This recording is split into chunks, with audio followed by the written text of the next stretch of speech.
From quirky delivery drivers to fast food generals with a love for barking orders, and a lousy employee with an attitude as big as a fitness center. Get ready to laugh your way through the wacky world of undercover bosses.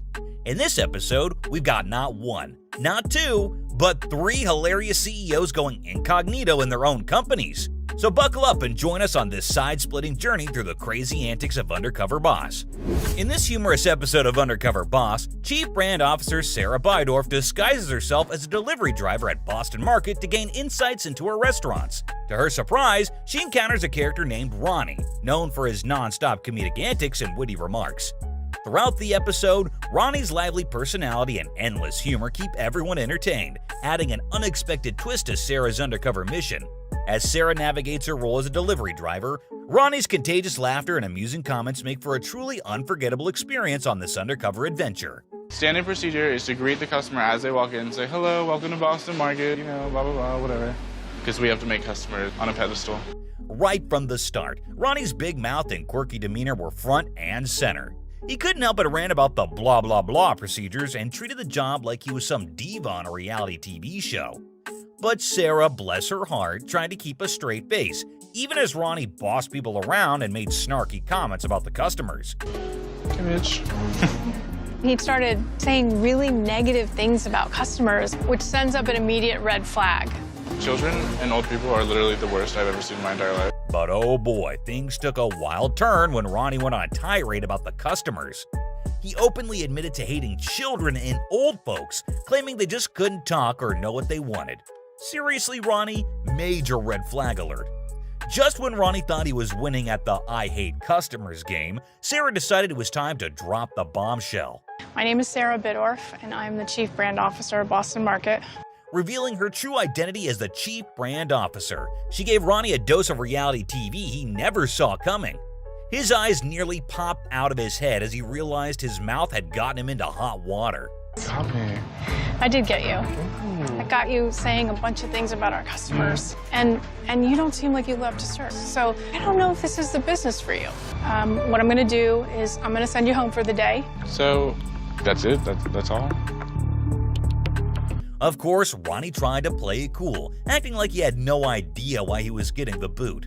I would tell him my attitude would change, but I don't know, I didn't think it was that terrible. But Sarah was having none of it. She spoke to the manager, making sure he knew about Ronnie's customer-hating escapades. And that was the end of the road for our diva employee. In the end, laughter and lessons were plentiful. Ronnie got a crash course in customer appreciation, and Sarah got to see firsthand the craziness that can unfold in her own restaurants. In this uproarious episode of Undercover Boss, Eric Casabury, the CEO of Retro Fitness, goes incognito in his own company as the quirky contestant Barry Gosh on a reality show. During his undercover adventure, he encounters the infamous Jacqueline, a lousy employee with a terrible attitude. Be obnoxious. I don't work for you. I don't know what to do with some people. I just want to punch them in the face sometimes. As Eric immerses himself in various roles within the company, he unintentionally discovers Jacqueline's unimpressive work ethic and problematic behavior. The comical interactions between Eric as Barry and Jacqueline make for entertaining and eye-opening moments. Stay tuned to witness how Eric handles this unexpected encounter and what changes he implements to improve his company. I'm telling you the way people like it. Okay. But if you don't want to listen to me, that's all good. You don't have to win. It's all I good would for me. love to listen to you. I Okay. just think that maybe we would go with the code. But Go ahead, go with the we'll code, go dude. with the code. Do it up. Jacqueline takes bossiness to a whole new level, dishing out orders like she's running a fast food joint instead of a fitness center. Her condescending tone and know-it-all attitude have everyone rolling their eyes, including her own CEO, unbeknownst to her. You meet her, she seems very nice, these big eyes, and nice girl, and she's nice smile, and you think, hey, all is right in the world. And then she opens her mouth, and it's like, the bats from hell start flying out. As Eric attempts to keep up with Jacqueline's antics at the juice bar, he can't help but snicker at her absurdity. She's so over-the-top bossy that you'd think she was training a platoon of gym soldiers instead of serving up smoothies. But Jacqueline's bossiness doesn't stop there. She goes on a rampage, wasting precious ingredients and instructing newbies to ignore proper procedures, all in the name of doing things her way. Talk about a recipe for disaster. We're not supposed to put more than what it says on the menu. I always put 2.5. We're not supposed to, but it tastes better, honestly. You don't have to go by the book with every situation in your life. The menu says medium, though, doesn't Yeah, it? but I'm telling you this way. This is how I'm telling you. Well, then. As the big reveal unfolds, Jacqueline's stunned expression says it all. She can't believe she's been mouthing off to the CEO himself. The realization of her actions hits her like a ton of bricks, but instead of showing remorse, she appears defensive and tries to justify her behavior. First of all, you're coming at me saying that I'm disrespectful to members, which is completely false. Jacqueline's ego remains intact, and she continues to assert her belief that she knows better than anyone else in the company. Because, no, don't, like, seriously, I don't. There's no answer you could possibly say right now to me. None. I don't know what you want me to say. Sorry. Eric, now back in his CEO persona, addresses Jacqueline's attitude and behavior head-on. He confronts her about the way she treats her colleagues and the lack of respect she shows to everyone around her. Jacqueline initially tries to brush it off, but the evidence from their interactions on the show is too glaring to ignore. During the candid conversation, Eric shares his disappointment in Jacqueline's conduct and explains how her attitude negatively impacts the team's morale and productivity. He also expresses his belief in giving second chances and offers her an opportunity to change her ways and become a positive influence in the company. You did it in front of the CEO of the But I didn't know it was him, obviously. I wouldn't have done that. I wouldn't have acted that way. That makes it worse. That you didn't know it was him. Obviously, you wouldn't do it if it was him.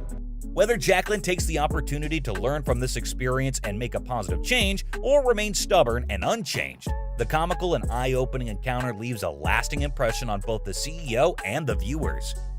The episode serves as a lesson in humility and the importance of treating others with respect, regardless of their position within the company.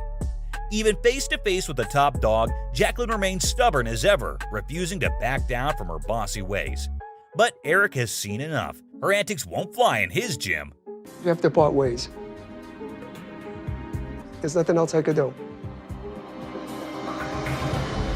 Thank you, Jacqueline. With this hysterical experience under his belt, Eric realizes the importance of weeding out lousy employees like Jacqueline. And yeah, maybe I dropped. Sorry. God forgive me, seriously. Like, I can't even deal. He's determined to bring some fun, positivity, and respect back into his fitness empire. And let's face it, with characters like Jacqueline, the laughs are never in short supply. Next up, we follow Rick Silva, the president and CEO of Checkers and Rallies, as he ventures undercover to experience life within one of his fast food chain restaurants. As Rick dons his disguise, he quickly discovers the restaurant's bossy general manager, who seems to have taken bossy to a whole new level. How we doing on meat, guys? How we doing? Sorry, I'm slowing you down, aren't I? Yeah. With an iron fist, the general manager barks orders left and right, leaving employees feeling demoralized and frustrated. How late can you stay? I got an axe. Step aside, make your phone call, ask. Rick witnesses firsthand how this domineering approach affects the team's morale, and it's no surprise that the working conditions are far from pleasant. Hi. Sir. I need you to drop the phone right now to the train. No problem, sir. I have something down now. Amidst the chaos, one employee stands out, the ever-patient and good-natured Todd.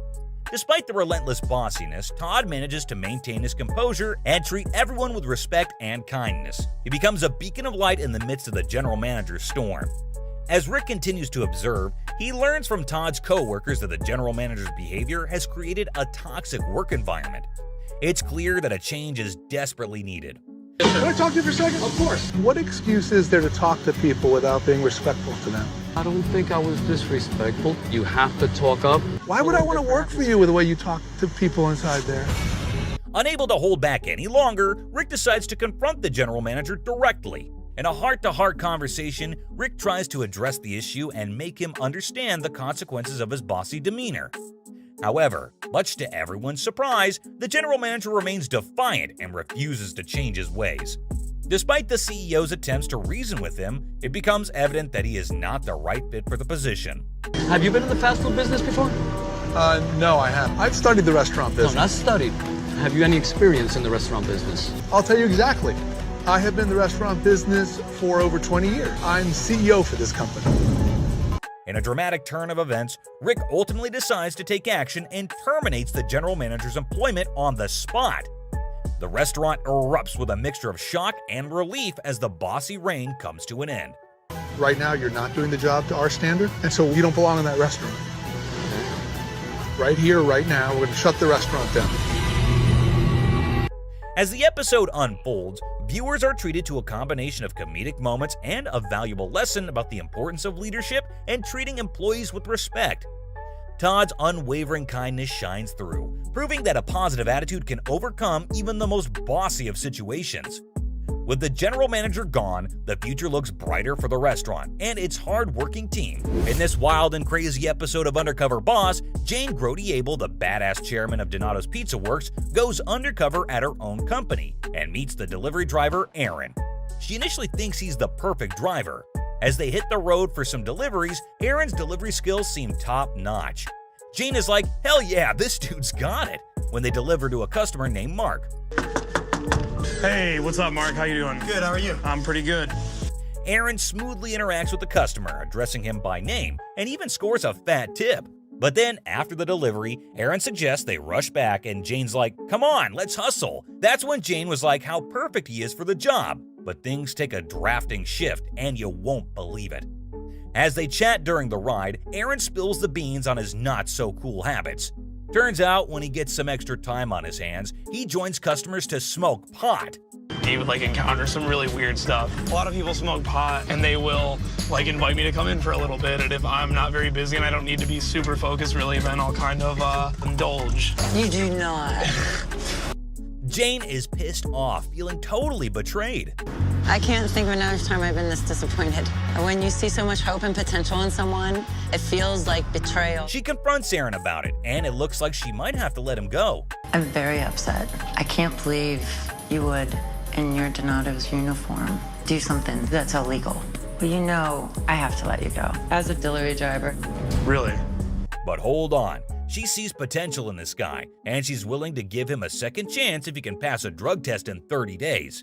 I'm going to give you a second chance. If you can take a drug test in 30 days and come back and work in the kitchen. Wow. Would really appreciate that. Aaron agrees to the deal, promising to prove that he's worth that second shot. Jane's like, all right, you better not mess this up. She tells him he can work in the kitchen while he proves himself. Don't let me down. I won't. Don't let yourself down. I'm not going to let you down. Jane's got a soft spot for Aaron, and despite her anger, she wants to see him turn things around. I thank her for giving me the chance that she's giving me, and I think in the long run, I'm going to show her how much I appreciate it. In the end, this Undercover Boss episode is one hell of a roller coaster ride, with Jane having to change and make tough decisions, but she chose to make the right one. In this hysterical journey through the world of corporate undercover, CEOs discover the power of humor and empathy. Thanks for joining me on this hilarious adventure, and don't forget to hit that like button and subscribe for more fun-filled videos. Stay tuned, because there's always more laughter and insight to come.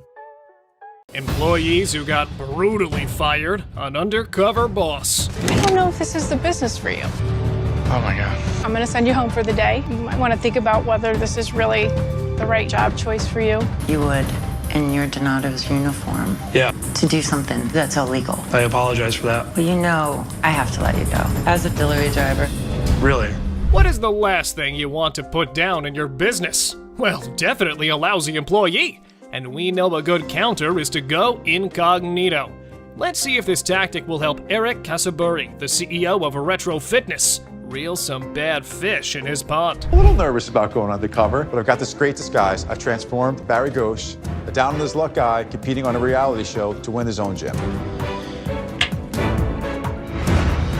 So, our no-good employee in this part is front desk diva Jacqueline, who looks down on every breathing thing. No, we're not exaggerating. The woman was jacking all the people around her, from members to fellow employees, including her own CEO. A nice girl and nice smile, and you think, hey, all is right in the world. And then she opens her mouth and it's just like, the bats from hell start flying out. They're literally stupid. They don't know anything. They don't know how to use a machine, so they're over here looking like they're doing the machine. Yeesh, stop dishing yourself like that on camera. This is gonna come back to bite you.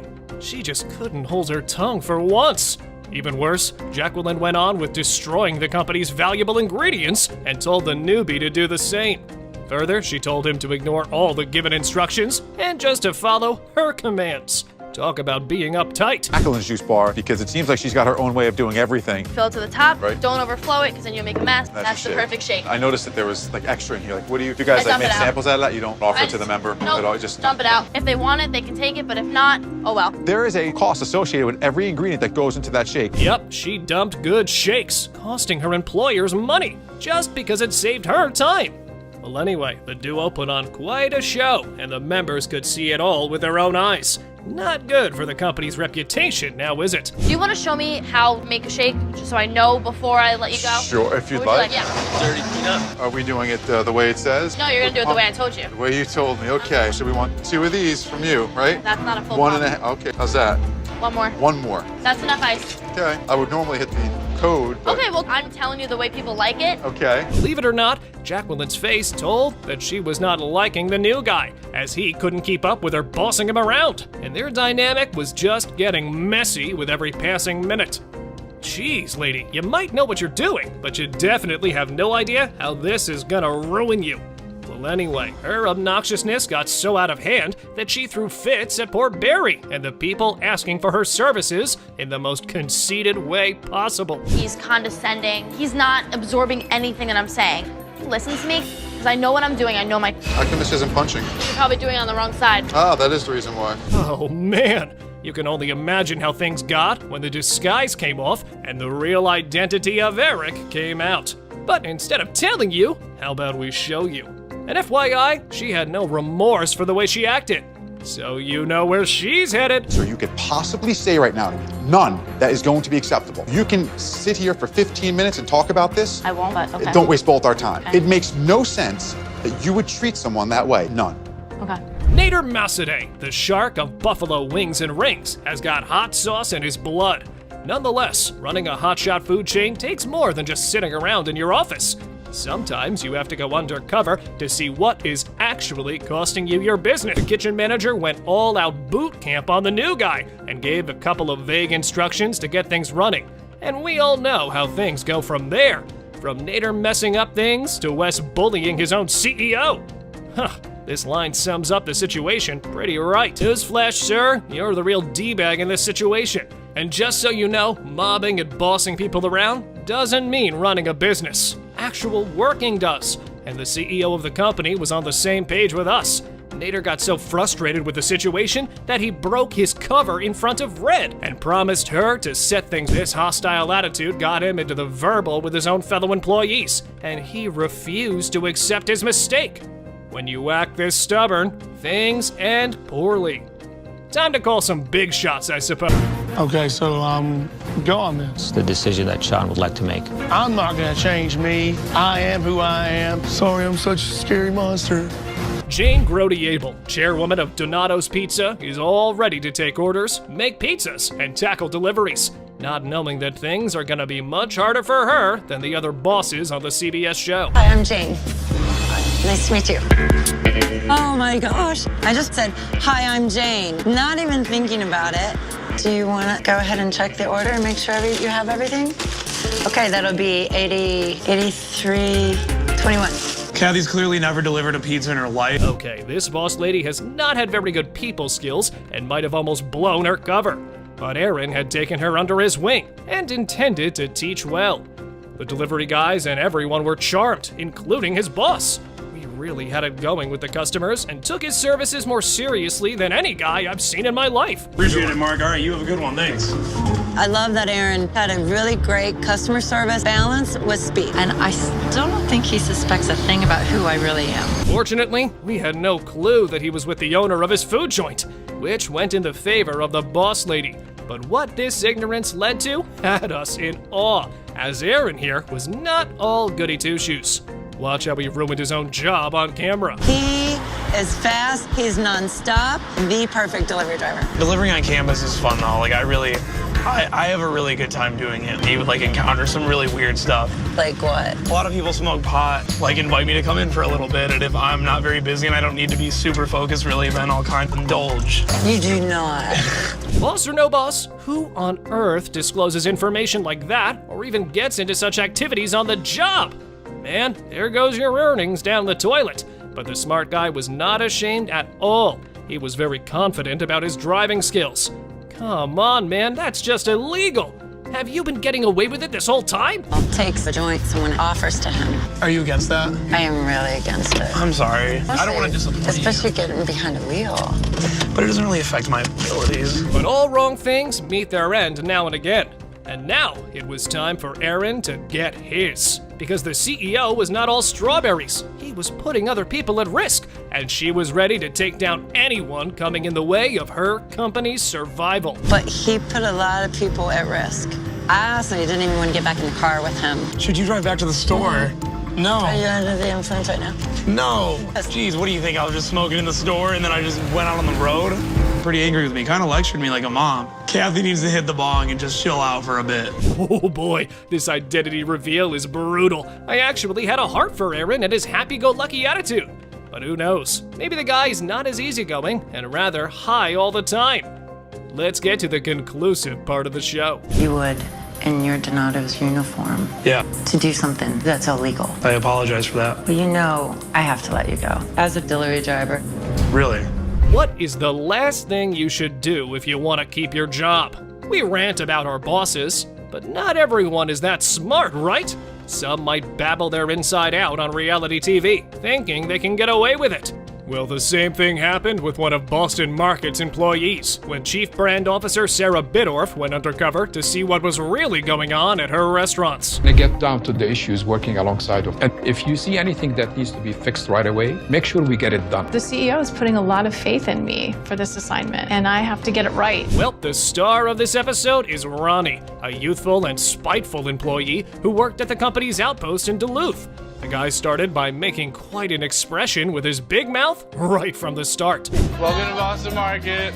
This is how everything unfolds. Standard procedure is to greet the customer as they walk in, say, hello, welcome to Boston Market, you know, blah, blah, blah, whatever. Because we have to make customers, you know, on a pedestal. We can go walk around the lobby and we'll introduce you to Neil. This is the store's general manager. Oh, hi, Neil. Welcome to our team. If you need anything, let me know. Okay, thanks. This is the lobby. It does get busy, but it's generally just people taking too long to eat. Okay. But Sarah's face screamed uncomfortably, but male Kim Kardashian was not getting the signals, as he kept his quirky demeanor and walked around the place as if he owned it. customers like, hey, would you like to sample our loaded mashed potatoes? It shouldn't be a question. You should be forcing it down their throat, because that is what corporate has told us to do. We don't ask questions. We just work like robots. When putting pecan pie into the thing, it has to look like that at all times. Otherwise, we get in trouble because Boston Market, again, ridiculous standards. Slow down a bit, man. Apparently, he hates everything about his job. The only thing he was a fan of was acting like a petty teenage girl and bossing people around. Customers always have something picky about a sandwich to do. My least favorite part is the customer always has to be right. I absolutely hate that. We have some mundane activities that we need to get done, and I hate doing them, so I'm basically gonna make you do them. I am a little bit of a diva. Everyone always has something to say about me. Someone is always hating on me. He had his boss doing the dirty work. I mean, taking out trash while he smoked. This acting was one of the breaking points for the woman, who was treating him like a young man still trying life. But this scene changed her perspective, and she realized what she was actually dealing with. I'm amused by him. The jokes about Kim Kardashian, those are all kind of charming until they, sort of piled on top of each other. These are our new napkin dispensers. Customers will literally sit here and take about 500 napkins and then just throw them all over the floor. They didn't actually need them. Customers do not care what it's like. Like, you could be 1,000 customers over there and they'll... After acting, the guy came back to teach Bidorf some more work. And while doing it, he made some negative comments about the customers he'd been serving. Yeesh, major red flags. Nonetheless, things were not going to get any better from here. It's about customers, which sends up an immediate red flag. Children and old people are literally the worst I've ever seen in my entire life because none of them know what they want and they're like literally can't talk. You just kind of have to deal with it. Our guests are our bread and butter. They pay our check. They keep our businesses open. They pay his paycheck. They're just going to be here dealing with her children and we just have to wait. I don't know how hard it is to read a menu, but... Ronnie then went to the length of dropping the hate word a couple of times while talking about the customers. And this really ticked the brand officer off, as he was the face of the company. So she did something that was not planned for on this trip. Ronnie, I wanted to reintroduce myself to you. I'm not actually Rachel. My name is Sarah Bidorf, and I'm the Chief Brand Officer of Boston Market. No. And you're on Undercover Boss. So there is no restaurant competition show? There is no restaurant competition show. Oh my God, really? Yes, I did get you. I got you saying a bunch of things about our I did. that are really not very nice. I'm angry and I'm heartbroken. There was only one solution to this situation. You guessed it right, send this diva packing. The odd part is that he totally denied the action and acted like he had no idea of why he was being sent home. But Sarah talked to the manager of the restaurant and made sure he knew that Ronnie had gone under his nose. Several times actually about hating customers. He what? We actually used the words, I hate our customers. Surprise. Oh, no, I'm no. sure you understand we can't have that. So we're going to need to terminate his employment. It makes me, it really upsets me. Yep, upsets me too. Upsets me too. We got to do what we got to do. I hate to see him go, but This CEO's company is kind of a crazy one, since this is not your typical brand or All visionaries who came before him, the owner of Bikinis is not content to rest on those laurels, so he bought a town in Texas and renamed it Bikinis. That was quite a brutal firing. CEO Harlan Kent is going undercover as Dan Johnson, and is ready to try and understand his business better. My coworkers will be told that I'm a contestant on a reality TV show called Second Chances, where I'm given a second chance at starting a new line of work. Kent's first job is at their South Deerfield branch. Just check out how cool this is. This is the most important store in terms of setting the tone for the Yankee Candle brand. Kent already has an idea of what he wants to see. Is there a real focus on customer service? Are people having fun and are they feeling good? Because when people are feeling good, then they buy stuff. Kent is paired up with Blaze, one of the young sales associates. Can we train with you today? Yes. Cool. We're going to do a few different things. We're going to do wax hands, which is just make a cast in your hand out of wax. It's definitely popular. Right off the bat, Blaze doesn't seem too thrilled to be working here, and Kent is slowly catching on to the fact. Guest comes up, you have the chart. Yep. And the instructions to make a rainbow. Over here, the biggest pain is just, kids are going to get messy. The first customer approaches, and of course, it's a kid. Blaze and Kent handle the customer well, while making the kid feel comfortable. Done this before? Yeah. You have? Professional? Here? Nice. Okay. Oh, is that a Christmas tree? Oh, that's so pretty. Nice. Kent is happy with that interaction, but this is when Blaze turns around and says that he believes otherwise. Okay. Is that it? Great. Thank you very much. Thank you. Have a great day. These people were incredibly nice. They're not all going to be like that. Blaze even goes as far as reenacting what he thinks happens when kids are involved in such an activity. Oh my God. They're going to do whatever they want. Let's go. Blaze is on fire. He's so riled up by this one little thing that you won't believe what he says next. Well, no. You definitely just dropped that in there, because here. And there has been instances where you're going to want to strangle and slap the kid. He said, "What?" Blaze then reveals to Kent that he is indeed a hot-headed person, and isn't the most patient either. Completely honest with you, I have the worst temper. Kent is concerned for Blaze, since he has such awful thoughts. As much as you hate whoever you're working with. He's angry about some things. I'm not sure what exactly it is that's making him angry, but that's not great for all the rest of the team. Blaze doesn't stop there. He continues to say things like, "They'll dip it a million times, leave you a mess like this. As bad as this comes across, sometimes I feel like punching an 8-year-old. Kent is like a child and enjoys everything happening at the place, but Blaze isn't too thrilled to be there. Because it comes out of color. It's the Hulk. Absolutely. That's so cool. It's a weird situation to throw yourself into, throwing people's hands in. At the time of a reveal, Blaze has only come to realize that he's jeopardized his job. Blaze, imagine meeting you here. So I was curious to catch up with you, as you can imagine. Kent then has a talk with Blaze before deciding not to fire him despite all that. Blaze, using inappropriate language, especially in a place where you're trying to create a great atmosphere, that's just the wrong time. Good boss, bad employee. Blaze is lucky to have gotten that second chance. The next boss on this list is one of the first to travel all the way to Mexico undercover. Being the first boss to travel to foreign soil. I get you wet? I'm a little wet. But this isn't the first rodeo for Stephen J. Klubik, since he had previously done an undercover episode, and that was a big fail. Klubik has quite the work cut out for him. If you want to play some games, there's other games you can play. It's disheartening. Are you serious? No. In the long run, and we make money on volume. It's like the goose that laid the golden egg. Take their money. That's our #1 priority. Take their money. And push back your blacks. Let me show you. what I'm talking about here. Brad, stay focused. Stay with me. Foreman realizes that there's so much going on that he himself can't seem to keep himself contained. To buy that. No, you don't. Most business people have ADD, so I really can't focus in there. All these items are coming at me. All the way down. All the way down. This is really That's plastic good. up. That's good. Bring it down. Foreman fumbles the job, and Elizabeth is shocked to see such a performance.